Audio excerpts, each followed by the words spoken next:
Hello my dear students, good morning to all of you. In previous session we have discussed about the basics about the high voltage engineering, as well as we have gone through the whatever the syllabus content it is there. So in today's session let us start with the module 1, that is conduction and breakdown in gases. Okay, what are the topics we are going to cover in today's session is gases as an insulating medium, and one more is collision process. Okay, the first let us start with the gases as an insulating media. Okay, see here, the most commonly basically the dielectric or the gaseous medium which is used in electrical apparatus. So many types are there. Which are those dielectric medias? One, it is solid dielectric media, the liquid dielectric media. One more is gaseous dielectric medium, or else we can use combination of all these also we can use it. Is it right? So these are the different kinds of insulating or the dielectric medias. Under the presence of this dielectric medias, we are going to study about the various electrical phenomena. Electrical phenomena means which are those? Conduction phenomena, breakdown phenomena. We are going to study after the application of a high voltage between the electrodes. In between these two electrodes, which dielectric media will be present? Either it is a gaseous medium or solid medium or the liquid medium. Okay, first let us consider only the dielectric media as a gases. Okay, here the most commonly used gaseous medium, that is air. The air, it is going to be most commonly used gaseous insulation. Apart from this air also we can use some other mediums. So which are those? Like nitrogen is there, carbon dioxide, one more is sulfur hexafluoride it is. Okay, so these are the, because nitrogen was the first gas, the nitrogen was the first gas used at a high pressure because of its inertness as well as the chemical stability, but its dielectric strength, it is same as that of the air only. Getting my point? First earlier thing, nitrogen was the first gas used at the high pressure because of the reason that it is having a properties like its inertness and chemical stability is good, and but the dielectric strength of this nitrogen which is same as that of the air media itself. Okay, then carbon dioxide also, other important gases like carbon dioxide and sulfur hexafluoride also going to use it as a dielectric medias, and these medias also having the good dielectric strength itself. Getting? So next here in this model basically we are going to study about the electrical phenomena like a conduction phenomena and breakdown phenomena. So for that purpose let us consider this is the two electrode system here. So what are those two electrodes? One, it is anode, one more is cathode. These two electrodes are going to be separated by a smaller distance, that is D. Okay, when we apply, this is the adjustable high voltage source, we can apply the voltage between these two electrodes. Between these two electrodes there is a small distance is there. This is occupied with the which media? That is gaseous dielectric medium. What is the example for this gaseous dielectric media? That is air. Air, it is going to be acts like a insulating or the dielectric media between these two electrodes. Okay, so next what we have to study now here, the various phenomena which are occurs in the gaseous dielectrics when voltage is applied to these electrodes. Okay, let us consider two cases. The first case, when the applied voltage is low. So in that case what will happen? When the applied voltage is low, obviously the amount of current flows between these two electrodes also low itself. Is it right? Because we are applying the lower voltage here, then small amount of current will flows between these two electrodes. In that case what will happen? Smaller amount of a current means there is no hazardous, there is no problem, or there is no any insulation failure occurs. Is it right? Because smaller amount of the current will be flowing between these two electrodes, right? So that is why the first case what I had considered, when the applied voltage is low, then smaller amount of the current flows between these two electrodes. Due to this smaller amount of the current, there is no breakdown process occurs. Nothing but the insulation present between these two electrodes retains its electrical properties. Getting my point? Nothing but what it is? The conduction of the current takes place between these two electrodes. That process it is going to be called it as a conduction phenomena. Next thing, second case, another case we'll consider when the applied voltage is high. In that case, what will happen?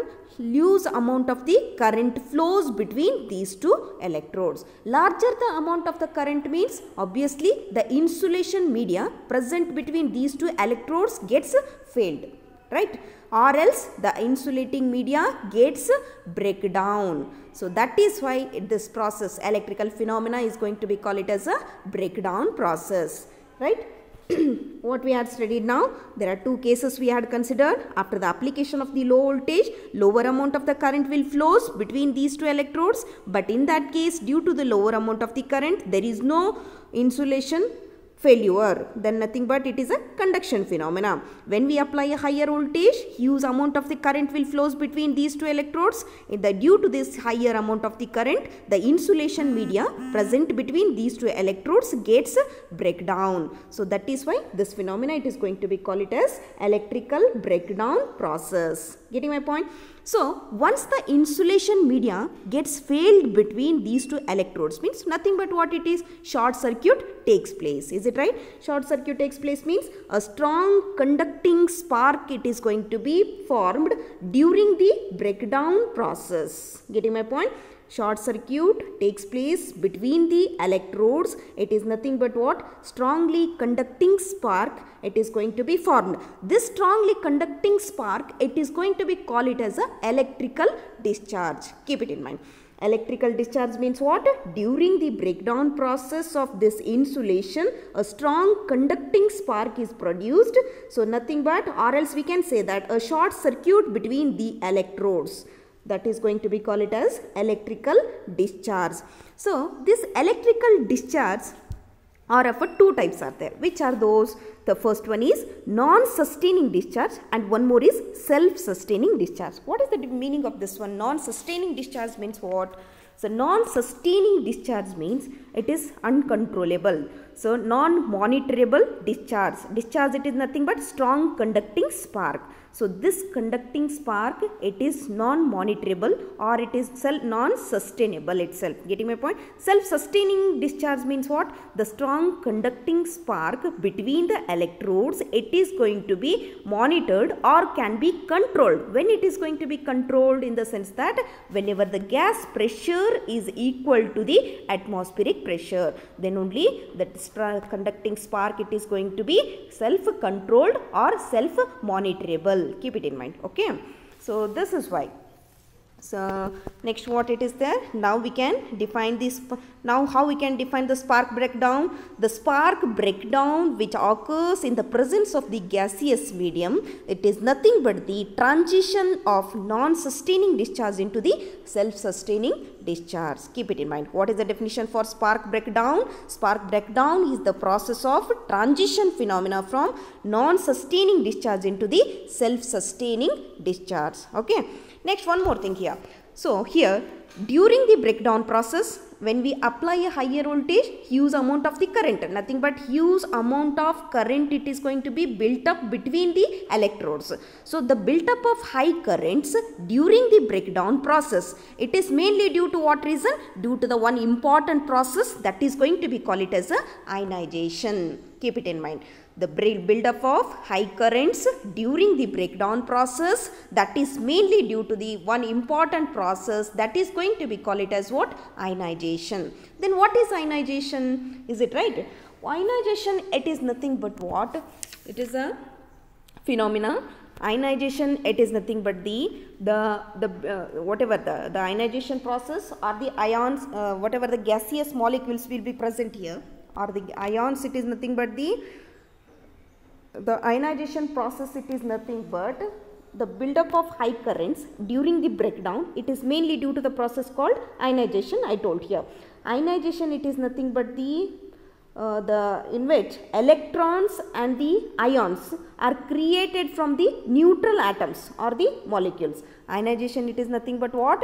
It is the process where the electrons and ions are going to be created from the neutral atoms. Keep it in mind. So that is going to be called it as a ionization process. Getting my point? So next here, the this breakdown mechanism in the presence of gaseous media that can be well explained with the help of the two theories. Which are those two theories? One, it is Townsend theory, and one more is streamer theory. So these two theories can be well explained the mechanism of breakdown process by considering the different conditions. What are those conditions? The first conditions, like we need to observe the gas pressure, temperature. Next one more is electrode field configuration. Next one more is nature of electrode surfaces and availability of the initial conducting particles. So these are by considering these conditions, what the breakdown mechanism can be well explained with the help of two theories. Which are those? One, it is Townsend, and one more is streamer theory. Okay, so this is all about what? This is all about the gases as a insulating media. So next thing, it is very important process that is going to be called it as a collision processes. The collision process means here the collision process takes place between the charged particles and the gas atoms or the molecules. See, we can observe it in here in the diagram. When we apply a voltage here, the electron starts flowing here, nothing but the charged particle. The charged particles, nothing but electrons. Here in what will be present here? The gaseous molecules are the atoms. The collision process takes place between the charged particles, nothing but electrons, and the gaseous atoms. Getting my point? Where the collision process it is going to be exist? When we apply a voltage, a huge amount of the current will flow between these two electrodes. Nothing but application of the voltage means electron starts flowing here. So the interaction or the collision process between the electrons and the gaseous atoms, nothing but dielectric media, it is gas here. What is the example for gaseous media here? Air, it is going to be acts like a insulating media here. The electrons as well as the gaseous atoms collide with each other. Getting my point?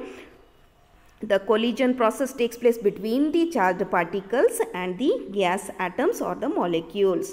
There are two types of collision processes are there. Which are those? The first one is elastic collision and one more is inelastic collision. Okay, first let us will discuss about what is exactly elastic collision. Okay, see here, elastic collision means, there is a collision means you need to keep it in mind that the process of collision takes place between the charged particles and the gaseous atoms or the molecules itself. Here elastic collision means there is no changes takes place in the internal energy of the particles. Keep it in mind.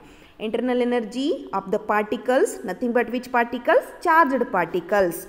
Internal energy, nothing but potential energy of the charged particles does not gets changed, but only the kinetic energy it is going to be gets distributed. Keep it in mind. Which energy it is going to be changed during the elastic collision process? Only potential energy or the internal energy of the charged particles it is going to be changes, but the kinetic energy of those particles gets redistributed. Keep it in mind.